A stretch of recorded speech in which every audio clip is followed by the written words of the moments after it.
દિયોદરમાં જલારામ બાપાની 225મી જયંતિની ભવ્ય ઉજવણી કરવામાં આવી।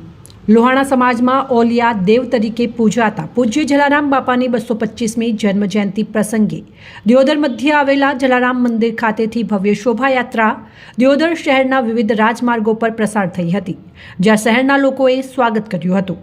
દિયોદર જલારામ યુવક મંડળ દ્વારા કરવામાં આવેલ વહેલી સવારે લોહાણા સમાજ પરિવારજનો દ્વારા જલારામ મંદિર ખાતે પૂજ્ય બાપાની આરતી પૂજન ભાવપૂર્વક કરવામાં આવ્યું હતું।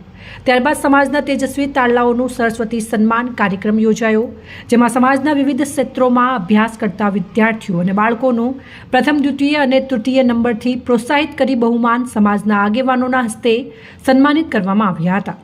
225મી જલારામ બાપાની જયંતિ પ્રસંગે જલારામ બાપાને ધરાવેલ અન્નકૂટનો પ્રસાદ સાથે ભોજન પ્રસાદનું આયોજન કરવામાં આવ્યું હતું, જ્યાં લોહાણા સમાજના લોકોએ 225મી જન્મ જયંતિ પ્રસંગે બાપાના દર્શન કરી ધન્યતા અનુભવી હતી।